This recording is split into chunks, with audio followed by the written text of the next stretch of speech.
hermanos, les deseamos un feliz sábado desde el lugar donde se encuentren. Agradecemos a Dios por la oportunidad que nos da de poder compartir el mensaje a través de este medio, esperando que sea de gran bendición. Vamos a iniciar este programa con una oración. Padre nuestro que estás en el cielo, santificado sea tu nombre.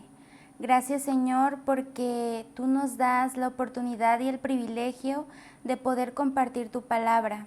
Te pedimos que por favor puedas venir a estar con nosotros y que tu Santo Espíritu, Señor, pueda venir a nuestras mentes y a nuestros corazones para que podamos escuchar tu voz a través de los himnos, a través de la lectura de tu palabra y el mensaje expuesto, Señor. En el nombre de Jesús lo pedimos todo. Amén. Vamos a entonar el himno número 209 que se titula La Biblia nos habla de Cristo.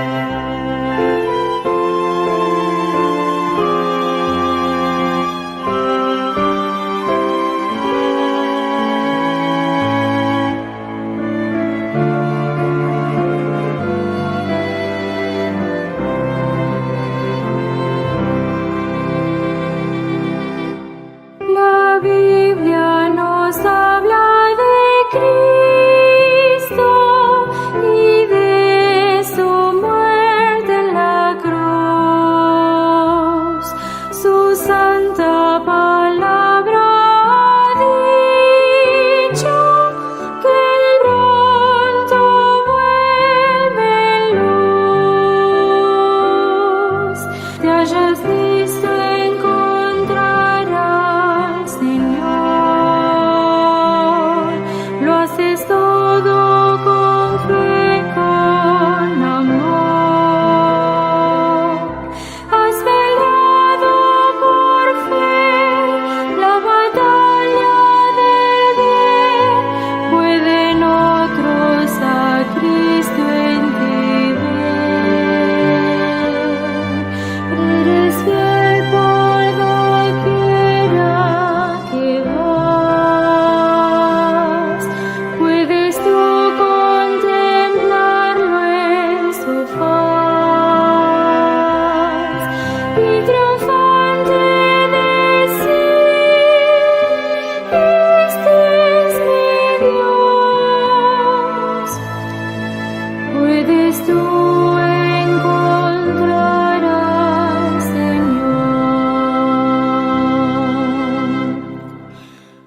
para memorizar de esta semana de la lección de escuela sabática se encuentra en 1 de Corintios 10:6 y dice lo siguiente: Mas estas cosas sucedieron como ejemplos para nosotros, para que no codiciemos cosas malas, como ellos codiciaron.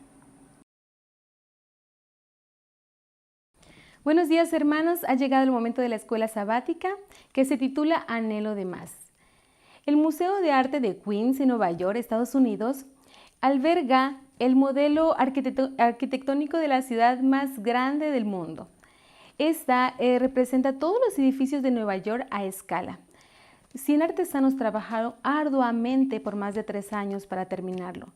Esta se terminó en 1964 y se logró actualizar en 1970, por lo que no muestra realmente el paisaje actualmente en el 2021.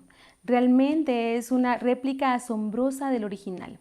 Esta semana vamos a estar hablando acerca del modelo, de tipos y de ejemplos en situaciones que vienen dentro de la Biblia para que nosotros podamos comprender lo que Dios quiere para nosotros.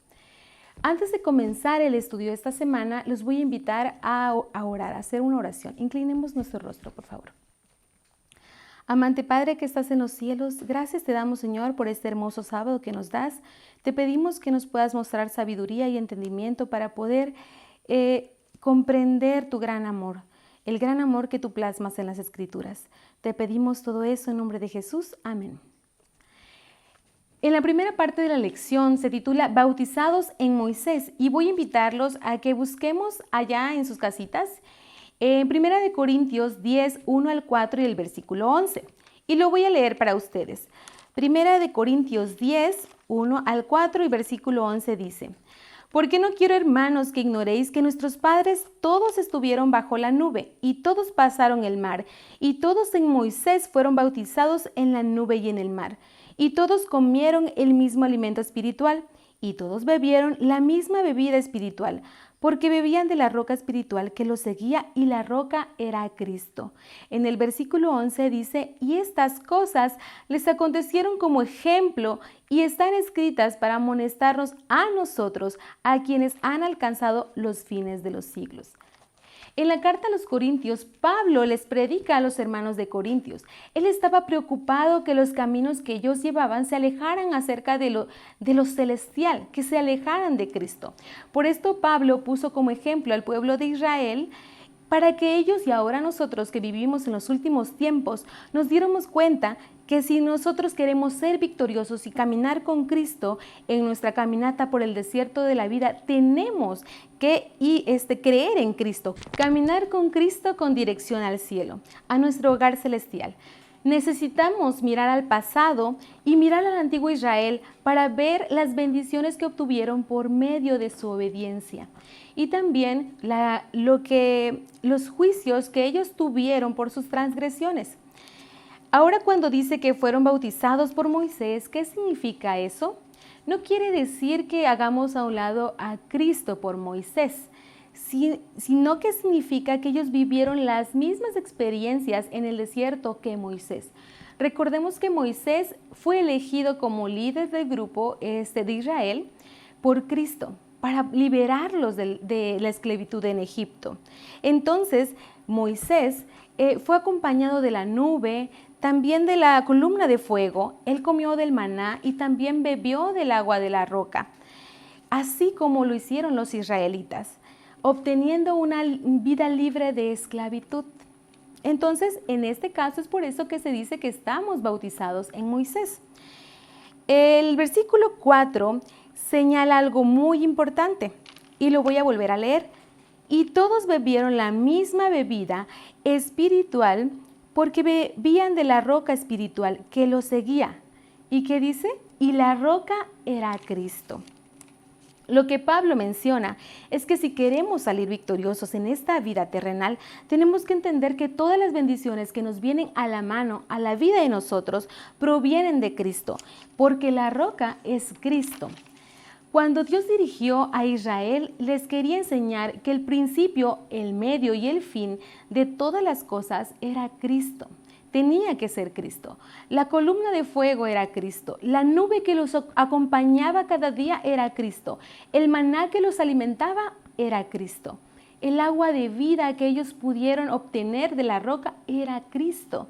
La vida de los israelitas debió haber sido cristocéntrica, pero no se dieron cuenta de ello, que la roca era Cristo.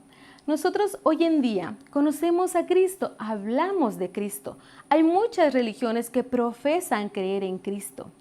Sin embargo, nosotros entendemos realmente que detrás de cada una de las cosas que obtenemos, así como las bendiciones, el pan de cada día, los milagros, la protección, ¿vienen de Cristo? ¿Realmente lo entendemos? Así como Israel falló anteriormente en el desierto y desobedeció a Dios, nosotros también podemos fallar en esta vida. Y podemos no entender lo que el antiguo Israel no entendió, que la roca era Cristo. Así nosotros necesitamos recordar este principio fundamental acerca de que Cristo es la roca de la que sale agua de vida. En la segunda parte de la lección se titula Ritos y Sacrificios y los voy a invitar a leer en Levíticos 4, 33, 34. Levíticos 4, 33, 34.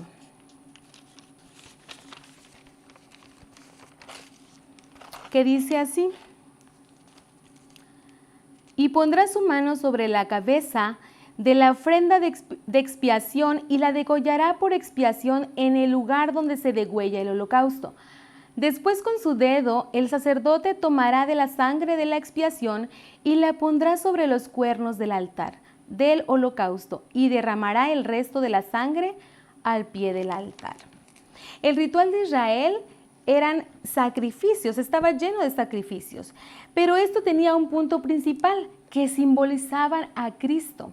Era el mensaje que Dios les quería dar a conocer a Israel. Que todos esos ritos simbólicos los llevaban a Cristo.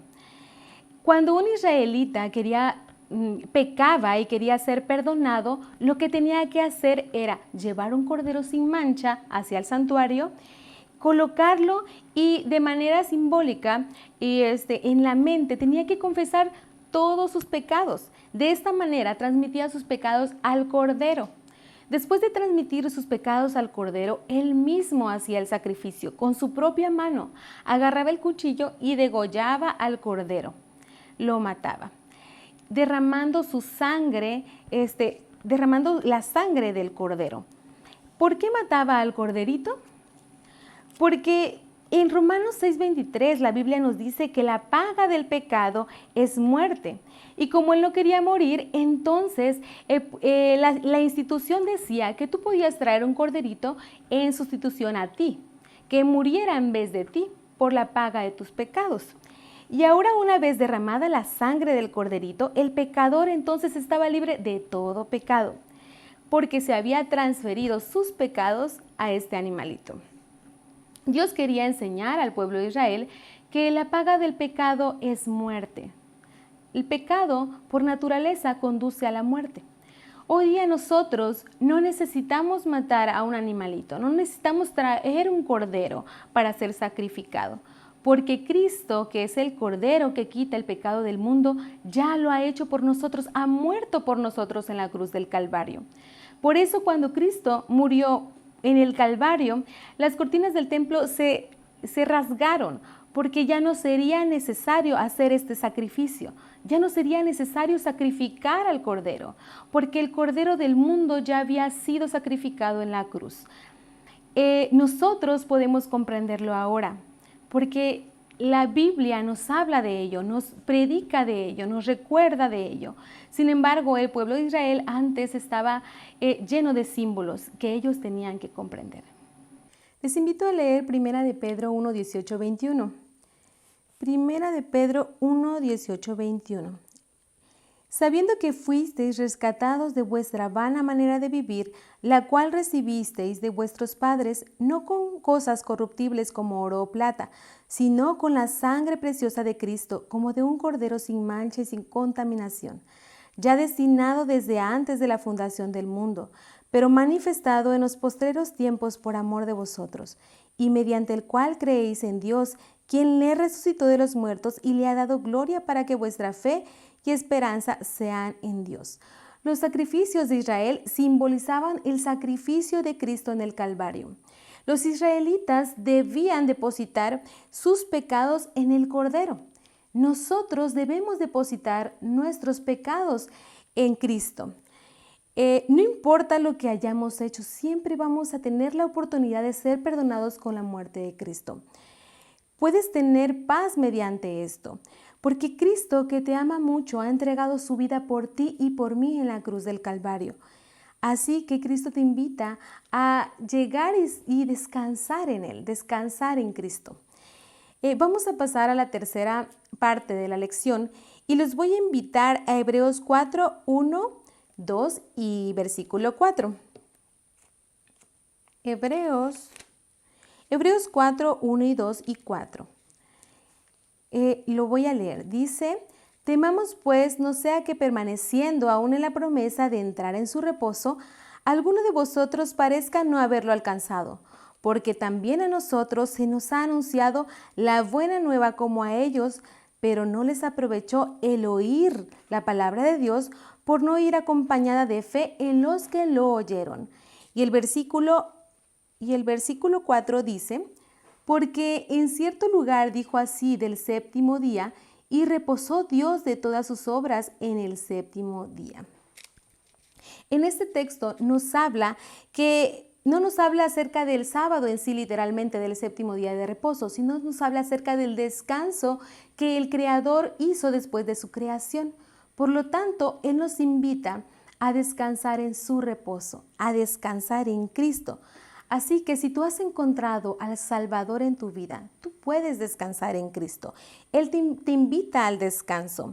Pero también quiero resaltar el versículo número 2, en el que nos dice que no les aprovechó el oír la palabra por no ir acompañada de fe en los que la oyeron. También nosotros podemos decidir creer o no, escuchar la palabra, ¿sí?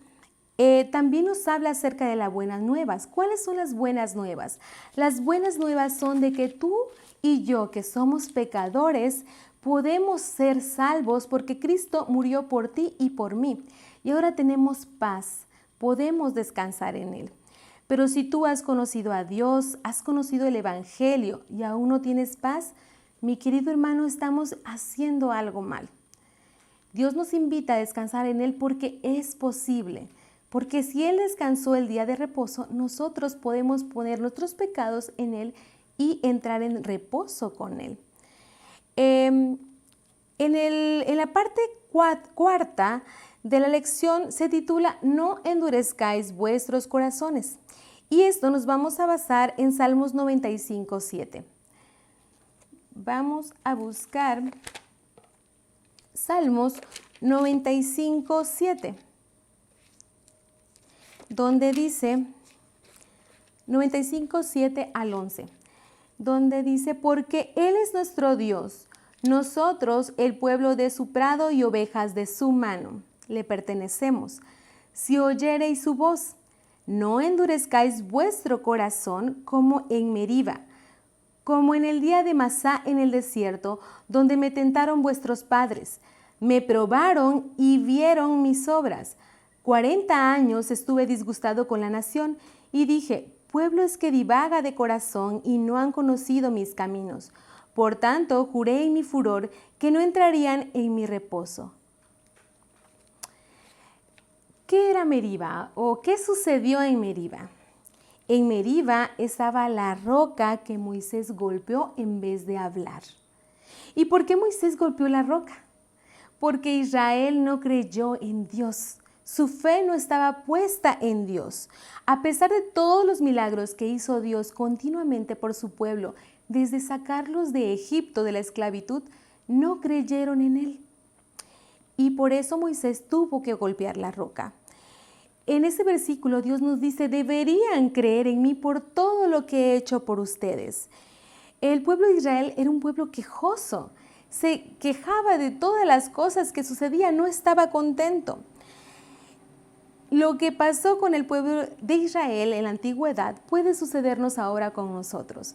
Podemos quejarnos de todas las cosas que tenemos y no darnos cuenta que nosotros tenemos la mayor bendición porque hemos sido perdonados de nuestros pecados por la muerte de la cruz de Cristo en la cruz del Calvario. Entonces no hagamos lo mismo que Israel. Ahora comprendemos por qué se habla acerca de símbolos, se habla acerca de modelos. Volteemos hacia atrás, hacia ver a Israel antiguo, que nos enseña que nosotros podemos cometer los mismos errores. Podemos desconfiar en Dios, podemos angustiarnos y no descansar en Cristo. Aguas entonces que vienen los postreros días, que Jesús viene pronto y nosotros no estemos hallados listos.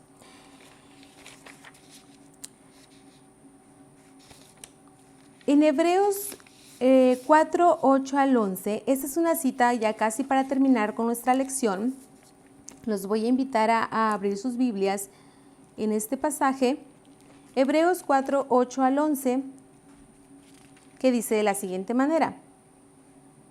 Porque si Josué les hubiera dado el reposo, no hablaría después de otro día. Por tanto, queda un reposo para el pueblo de Dios. Porque el que ha entrado en su reposo también ha reposado de sus obras como Dios de las suyas. Procuremos, pues, entrar en aquel reposo para que ninguno caiga en semejante ejemplo de desobediencia. ¿Has entrado tú en el reposo de Cristo? ¿Has confiado plenamente en Dios hasta el punto de tener paz y confiar en que Él cumplirá su promesa de volver por nosotros por segunda vez? Si no lo hemos hecho y somos como el pueblo de Israel, es hora de comenzar hoy. Comenzar hoy confiando en Dios y dejando nuestros pecados en el reposo de Cristo. Esta ha sido la lección de esta mañana. Que Dios nos bendiga.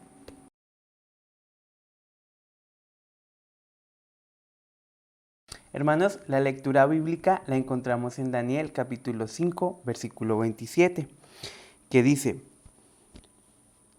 Tequel, pesado has sido en balanza y fuiste hallado falto.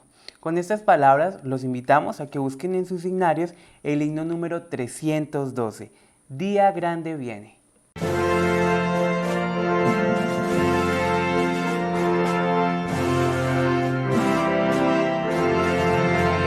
Día grande viene, un día grande viene, cerca está, cuando justos y malos separados quedarán, oh hermano, apercibido estás. Te hayas visto, para el fallo del tribunal. Te hayas visto para el tribunal. Día triste viene, un día triste viene y cerca está, cuando y pecadores nos conozco es día, oh hermano, apercibido estás. Te hayas visto para el fallo del gran tribunal. Te hayas visto para el tribunal. Día alegre viene, un día alegre viene, cerca está, mas su luz brilla solo en los que aman al Señor, oh hermano, apercibido estás. Te hayas visto para el fallo del gran tribunal. Te hayas visto para el tribunal.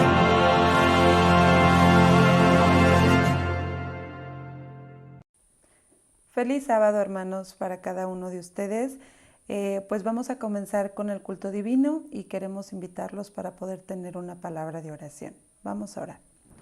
Querido Señor, en este momento queremos invitarte a que tú puedas acompañarnos, que puedas dirigir nuestras mentes, nuestros corazones y podamos aprender lo que quieres compartir con nosotros en esta mañana.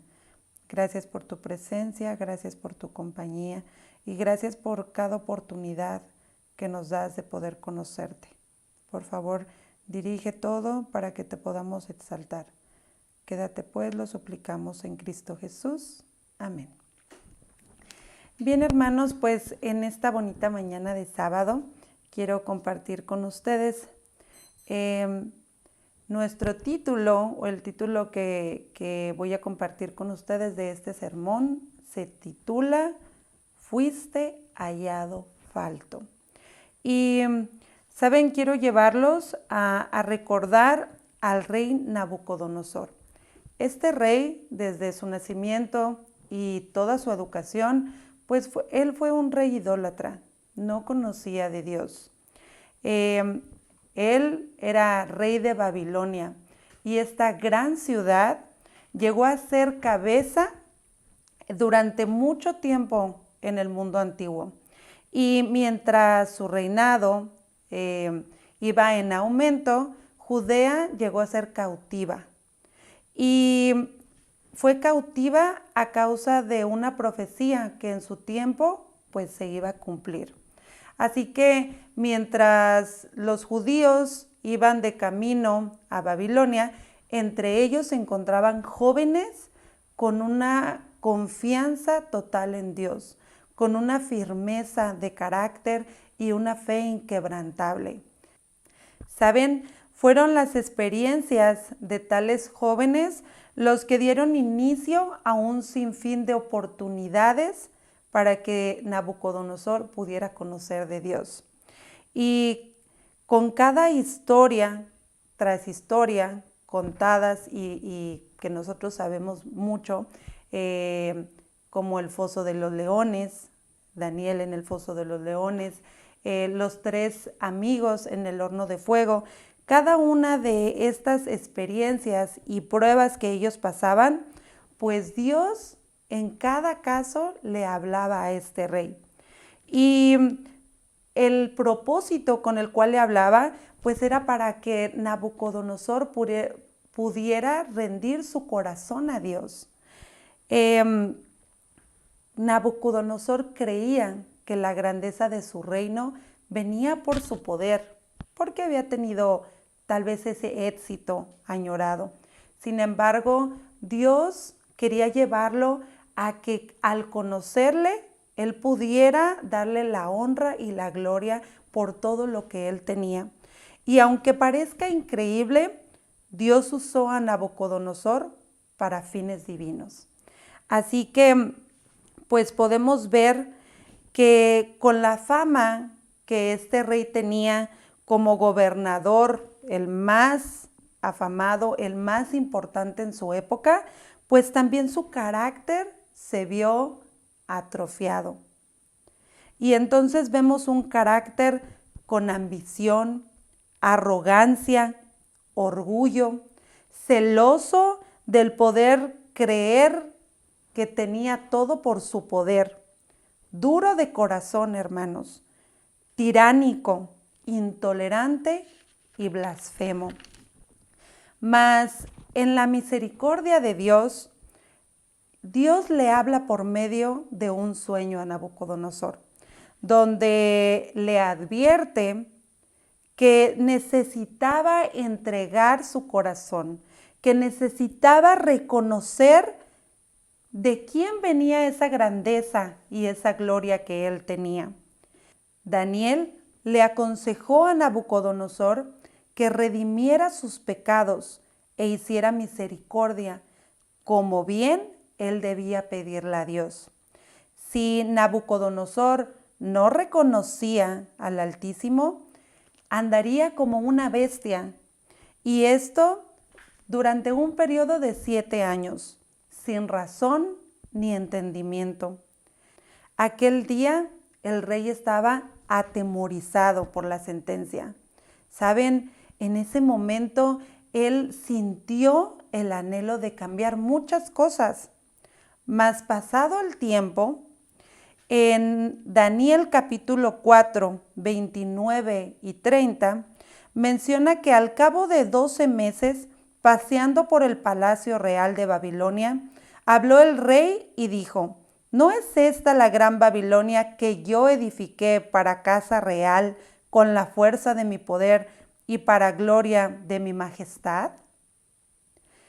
Imagínense, hermanos, meses antes este rey estaba atemorizado, pero pasó el tiempo y a él se le olvidó esa sentencia que le habían dado. El reino de los cielos consiste en decisiones. Y el espíritu de profecía en Profetas y Reyes dice así: el corazón que no ha sido transformado por la gracia de Dios no tarda en perder las impresiones del Espíritu Santo. Y claro, este hombre pensó en hacer cambios, pero solo por el miedo, no por esa certeza de querer acercarse y reconocer quién era el Señor de los cielos. Así que en ese momento se escucha una voz del cielo y dicta la sentencia que tiempo atrás se le había dado. Así que en ese momento le es quitada la razón y el entendimiento. Por 7 años anduvo como bestia, comía con los animales. El rocío de las flores lo mojaba. Dice la Biblia que él empezó a tener alas como de águila y sus uñas como de aves. Así que 7 años humillado el famoso Nabucodonosor. Y no solamente por Babilonia, visto por Babilonia, sino por todo el mundo. Así que Daniel 4:34 declara: mas al fin del tiempo, ya concluido el periodo de 7 años, yo, Nabucodonosor, alcé mis ojos al cielo y mi razón me fue devuelta. Y bendije al Altísimo y alabé y glorifiqué al que vive para siempre, cuyo dominio es sempiterno y su reino por todas las edades. También el versículo 36 dice así: en el mismo tiempo mi razón me fue devuelta y la majestad de mi reino, mi dignidad y mi grandeza volvieron a mí. Y mis gobernadores y mis consejeros me buscaron y fui restablecido en mi reino y mayor grandeza me fue añadida. El 37. Ahora yo, Nabucodonosor, alabo, engrandezco y glorifico al Rey del cielo, porque todas sus obras son verdaderas y sus caminos justos, y él puede humillar a los que andan con soberbia. El espíritu de profecía en Profetas y Reyes declara lo siguiente: el que fuere una vez un orgulloso monarca había llegado a ser humilde hijo de Dios. El gobernante tiránico e intolerante era un rey sabio y compasivo. El que había desafiado al Dios del cielo y blasfemado contra él, reconocía ahora el poder del Altísimo y procuraba fervorosamente promover el temor de Jehová y la felicidad de sus súbditos. Qué hermoso, hermanos. Miren el Nabucodonosor de antes y ahora un Nabucodonosor transformado y convertido para gloria de Dios, en el cual a través de esa conversión el Señor no le quitó su reino, sino que lo guardó todo este periodo de tiempo. Y como dice Daniel 4:36, mayor grandeza le fue añadida. También Profetas y Reyes menciona: estaba ahora cumplido el propósito de Dios, que el mayor reino de la época reconociera la misericordia, la bondad y la autoridad de Dios. Así que una vez convertido su corazón, pudo compartir de Dios a todo su reino. Y mis hermanos, imaginémonos, mamá o papá, que has llegado a conocer a Dios. No de la manera sencilla o normal, podríamos nosotros pensar, sino de una manera viendo los grandiosos milagros que el Señor ha hecho vez tras vez tras vez en tu vida. Y entonces, una vez que tú le has permitido al Señor poder entrar en tu corazón, entonces te das cuenta que su amor es real, que su providencia es real. Y ahora no solamente lo lees, sino que ahora lo vives, lo ves. Y cuando pasa esa conversión en tu vida, pues entonces, ¿compartirías ahora de Dios? ¿Con quién compartirías de Dios? A mayor conocimiento, mayor responsabilidad. Y Nabucodonosor entendió muy bien este concepto, porque no solo compartió de Dios a su pueblo, a su nación, principalmente lo hizo con su familia. Y saben, al compartirlo con su familia, lo hizo con ese amor con el que él se entregó después de conocer a Dios. Así que debo decir que Nabucodonosor se volvió un misionero, un representante de Dios en Babilonia, en su familia, con cada persona que tenía alrededor. Y la decisión que Nabucodonosor tomó al seguir al Señor, pues le brindó esperanza, hermanos. Esperanza porque él pasó al descanso, pero me atrevo a decir que por esa esperanza y esa confianza y el relato que se da en el capítulo 4 de Daniel, cuando Cristo venga en las alturas de los cielos, Él se levantará para una vida eterna. Así que al final de su vida, Él pudo tomar la decisión de elegir por Dios. Pero bueno, llegó el momento en que su descendencia tomó el trono. Y este fue Belsasar. Belsasar, hermanos. Este nuevo rey tuvo la oportunidad de conocer a Dios. Y no conocerle solamente por teoría, esporádicamente. Este Belsasar conoció a Dios de primera mano. ¿Por qué? Porque todo lo que su padre Nabucodonosor había visto, él también lo había visto. Él también había estado ahí en momentos decisivos en los que su fe en Dios debía de formarse, en la que la fe en Dios debía de fortalecerse y crecer. Así que sabía lo que Dios había hecho en la vida de su padre y cómo el corazón de su padre había sido quebrantado para poder llegar a tener esa relación con Dios.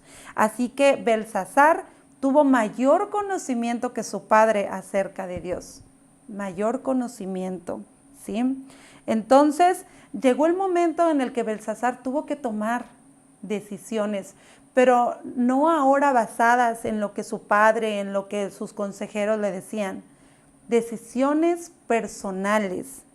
Y con ello podían acercarlo a Dios o alejarlo completamente de Él. Así que dice el espíritu de profecía del carácter de Belsasar, que él llegó a ser insensato, orgulloso, débil, un carácter débil. Y eso, la arrogancia, era lo que definían a este nuevo rey. Así que imagínense quién había tomado el trono, quién había de dirigir a esa gran Babilonia. Así que el amor a los placeres y la gloria propia borraron las lecciones de su padre, cosas que jamás debió haber olvidado y que en momentos difíciles, en momentos de prueba, él debió haber recordado. También a él no le costó edificar la gran Babilonia.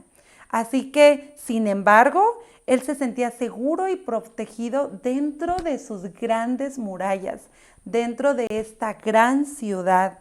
Así es, fue y llegó a ser un rey dado más a las pasiones que a su pueblo. Y en el capítulo 5 quiero compartir con ustedes algunos versículos y vamos a leer el del 1 al 4. El rey Belsasar hizo un gran banquete a 1000 de sus príncipes y en presencia de los 1000 bebía vino. Belsasar, con el gusto del vino, mandó a que trajeren los vasos de oro y de plata de Nabucodonosor su padre, que los había traído del templo de Jerusalén, para que bebiesen en ellos el rey y sus grandes, sus mujeres y sus concubinas. Entonces fueron traídos los vasos de oro que habían traído del templo de la casa de Dios, que estaba en Jerusalén, y bebieron en ellos el rey y sus príncipes, sus mujeres y sus concubinas. Saben, de estos primeros 4 capítulos, ¿será que Belsasar no sabía que los vasos eran sagrados? ¿Que eran consagrados para un uso santo? Me atrevo a decir que lo sabía. Y les recuerdo la parte que compartimos: a mayor conocimiento, mayor responsabilidad. Belsasar sabía, porque el mismo Nabucodonosor los había apartado, pues sabía lo que simbolizaban estos vasos. Entonces, les pregunto, mis hermanos, ¿con qué propósito lo hizo? Saben, la hermana White menciona que él quería probar que nada era demasiado sagrado para estar en sus manos. Imagínense, y cuando él bebió en esos vasos el vino, dice que él estaba adorando a dioses paganos hechos de madera y de piedra, que no veían, que no oían. Y en ese mismo momento fue juzgado y puesto en la balanza, pues ese acto no fue hecho por ignorancia, no fue hecho por alguien que no sabía qué es lo que estaba haciendo. Así que Daniel 5 y 6 sigue diciendo: en aquella misma hora aparecieron los dedos de una mano de hombre que escribía delante del candelero sobre lo encalado de la pared del palacio real, y el rey veía la mano que escribía. Entonces el rey palideció y sus pensamientos lo turbaron, y se debilitaron sus lomos y sus rodillas daban la una a la otra. En esta escena, ¿de quién creen que era la mano que escribía? La hermana White menciona que un vigía invisible veía toda la escena de cómo el rey y sus príncipes y sus mujeres blasfemaban contra Dios. Él veía también toda la euforia, todo el placer, toda ese ruido de cosas que no glorificaban a Dios. Así que él señaló sentencia y pues por la mala decisión que el rey tomó, le había sido juzgado en ese momento. En el lugar todos tenían miedo. Todos, dice la hermana White, que mientras veían la mano escribiendo, por sus mentes pasaban sus vidas pecaminosas y se sentían bajo juicio ante la presencia del Dios de los cielos. Entonces, te pregunto, ¿cómo te sientes al quedar descubierto del pecado que con toda conciencia estás haciendo? ¿Te puedes imaginar cómo se sentía Belsasar en ese momento? ¿Por qué tenía temor? La hermana White dice que Belsasar temblaba del terror. No era solo temor por algo que a lo mejor hiciste mal, era terror porque él era consciente de lo que había hecho. Y esa misma conciencia lo llevaba a saber las consecuencias que este acto de rebeldía podía ocasionar. Así que el versículo 7 dice que el rey gritó en alta voz que hiciesen venir magos, caldeos y adivinos, y dijo el rey a los sabios de Babilonia: cualquiera que lea esta escritura y que me muestre su interpretación, será vestido de púrpura, y un collar de oro llevará en su cuello, y será el tercer señor del reino. ¿Saben? Ningún mago ni adivino idólatra pudo interpretar las palabras escritas en la pared. Nadie sabía lo que significaban. Y en ese momento, la madre de Belsasar le recuerda al rey que había una persona en su reino, el cual había servido a su padre Nabucodonosor, y él era un intérprete del Señor.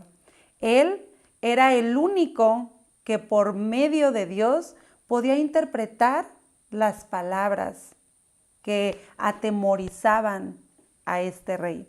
Así que el versículo 13 del capítulo 5 que estamos leyendo dice: entonces Daniel fue traído delante del rey, y dijo el rey a Daniel: ¿eres tú aquel Daniel de los hijos de la cautividad de Judá que mi padre trajo de Judea? ¿Eres tú Daniel? ¿Eres tú Daniel? Daniel era la única oportunidad de saber el mensaje que atormentaba a este rey. Así también en el versículo 16 y 17 dice: yo pues he oído de ti que puedes dar interpretaciones y resolver dificultades. Si ahora puedes leer estas escrituras y darme su interpretación, serás vestido de púrpura y un collar de oro llevarás en tu cuello, y serás el tercer señor en el reino. Entonces Daniel respondió y dijo: delante del rey, tus dones sean para ti, y da tu recompensa a otros.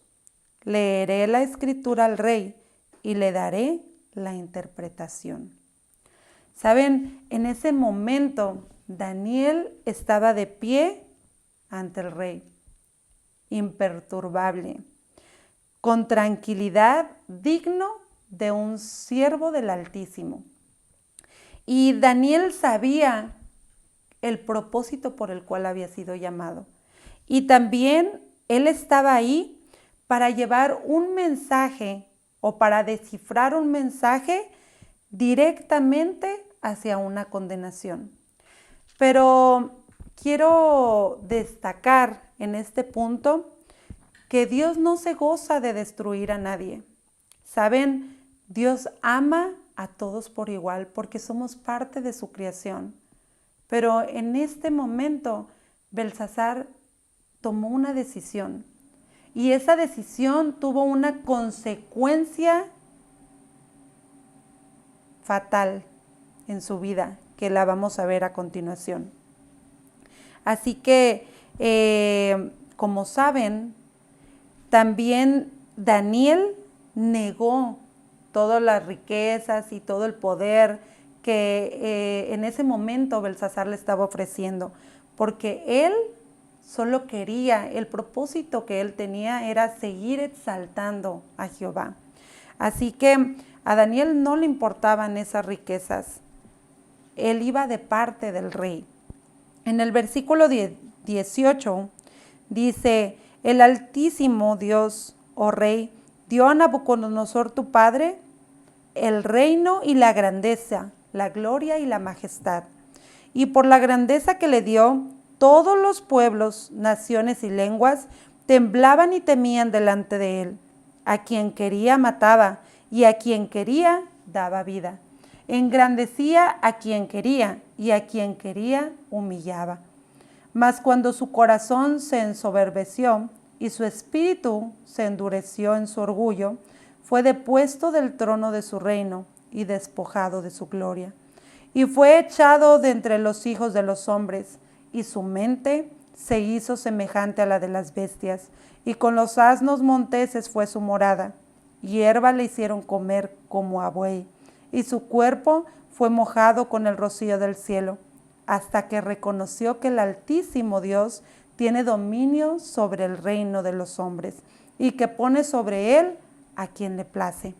Daniel le recordó primero asuntos familiares para Belsasar. Primero, el pecado de Nabucodonosor. En segundo, su caída y cómo el Señor había obrado en él. También, en tercero, el dominio y la gloria que se le habían concedido al poder formar esa gran ciudad Babilonia. El cuarto, el castigo divino que mereció su orgullo. Y por último, el reconocimiento de Nabucodonosor expresado después de los 7 años acerca del poder y la misericordia del Dios de los cielos.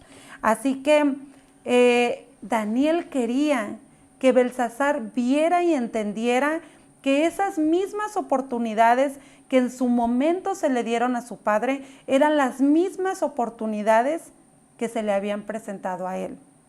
En el versículo 22 y 23 vemos cómo ahora Daniel le habla directamente a Belsasar y le dice: y tú, su hijo Belsasar, no has humillado tu corazón sabiendo todo esto. Belsasar supo, como les dije al inicio, de primera mano quién era Jehová, cómo había dirigido a su padre para poder reconocerlo en su corazón, para dejar ese corazón duro, lejos del pecado y de la vanagloria. Así que dice el 23, sino que contra el Señor del cielo te has ensoberbecido, e hiciste traer delante de ti los vasos de la casa, y tú y tus grandes, tus mujeres y tus concubinas, bebisteis vino en ellos. Además de esto, diste alabanza a dioses de plata y oro, de bronce, de hierro, de madera y de piedra, que ni ven ni oyen, ni saben, y al Dios en cuya mano está tu vida y cuyos son todos tus caminos, no honraste. Así que Daniel en ese momento ahora señala el pecado de Belsasar. Le recordó el conocimiento que él había tenido de Dios y cómo le hizo este conocimiento a un lado, queriendo vivir a su manera, sobre sus propios criterios, sobre su propio valor y creencia. Y dejó a un lado al Dios que podía haberlo llevado a una gloria próspera. Así que, hermanos, Dios no juzga por lo que no conocemos, pero Él conocía la verdad. Y el no querer nada con Dios no significa que van a quedar justificadas nuestras acciones o decisiones. No las justifica. Así que esto es tremendo, hermanos, pero muy real. En el versículo 25 dice: y la escritura que trazó, la cual Daniel ahora le iba a dar la interpretación, decía: Mené, Mené, Tekel, Uparsin. El 26, esta es la interpretación del asunto. Mené, contó Dios tu reino y le ha puesto fin. ¿Saben? Las decisiones que tomamos afectan también a las personas a nuestro alrededor. Y la blasfemia de un solo hombre llevó a la ruina a todo un reino. Después, dice el 27, Tekel, pesado has sido en la balanza y fuiste hallado falto. Fuiste hallado falto. ¿Qué palabras? Belsasar creía que merecía la gloria, creía que merecía la honra, el poder, las riquezas, todo. Pero, ¿qué había hecho él para ganarse todo lo que tenía. ¿Saben? Fuiste hallado falto. En otras palabras, lo que debiste haber hecho no hiciste. Y el 28, Pérez, tu reino ha sido roto y dado a los medos y a los persas. Así que, a causa de la perversidad humana, Dios vio necesario dictar sentencia irrevocable, hermanos. Vez tras vez, Dios le había dado oportunidad a Belsasar. Y no solamente esas oportunidades, había mostrado misericordia muchas veces para con él. Pero lo triste del asunto es que Belsasar no quiso nada con Dios. Belsasar directamente y claramente se mostró rebelde, no queriendo nada con Dios. No quería ser molestado, ni inquietado, ni darle gloria al Dios de los cielos, sino que él seguía pensando en la gloria de sí mismo, en la gloria para sí. Así que mientras este rey vanaglorioso estaba en la fiesta, pues hermanos, el futuro estaba sellado. Los medos y los persas lograron entrar en esas grandes murallas de la ciudad. Y mientras que la ciudad estaba siendo tomada por los enemigos, el rey estaba de fiesta. Así es, sus muchas malas decisiones lo llevaron a la muerte, sin la protección que Dios quería darle. Babilonia la Grande cayó. Y cayó porque la mano de Dios ya no estaba ahí para desviar el mal que estaba a sus puertas amenazando. Así que, hermanos, el reino de Dios consiste en decisiones. Y saben, esa es la diferencia de las personas que van a estar una eternidad con Dios y las que van a pasar a una muerte eterna. Decisiones. Así que, ¿qué decisión vas a tomar el día de hoy tú? Nabucodonosor, aunque había nacido y crecido sin conocer a Dios, vez tras vez vio milagros increíbles en su vida y eso lo llevó a poder darse cuenta de que necesitaba del Dios de los cielos, que necesitaba de Él cada día en su vida. Y lo llevó a una conversión. Y esa conversión lo llevó a compartir de Dios con todas las personas a su alrededor. Por su parte, Belsasar conocía de Dios. Había sentido muchas veces el llamado de Dios a poder amarlo, a poder buscarlo, a poder permitir que ese Dios lo dirigiera a caminar tomado de su mano. Pero Belsasar, vez tras vez tras vez, se negó la oportunidad. Y al final, no importó la misericordia de Dios cuando Belsasar tomó la decisión de blasfemar a Dios. Así que cada uno de nosotros tenemos la decisión, la oportunidad de tomar la decisión hoy. Yo te invito a que podamos analizar en esta historia y las palabras que a mí más me mueven son, imagínense que cuando nos presentemos ante ese juicio nos digan, fuiste hallado falto. Qué tremendo, hermanos. Lo que debiste hacer, no lo hiciste. Así que el Señor pueda dirigir nuestros corazones, que nosotros podamos ceder nuestro control a Él, nuestra vida a Él, para que Él nos ayude en cada paso, en cada decisión a tomar y sobre todo que esas decisiones puedan trascender, hermanos, a una eternidad con Jesús. Yo creo que cada uno de nosotros añoramos ese encuentro con Jesús. Así que imagínense estar en este camino cristiano por bastante tiempo y muchas veces hemos escuchado, la vida cristiana no es sencilla, hermanos. El ser misionero no es sencillo. Sin embargo, imagínense que al final del camino seamos hallados faltos.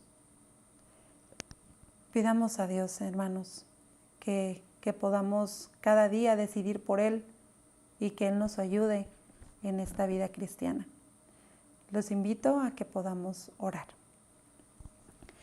Querido Padre, cada día tomamos decisiones que si bien no son importantes, pero otras, Señor, que trascienden a una eternidad contigo o a una eternidad sin ti.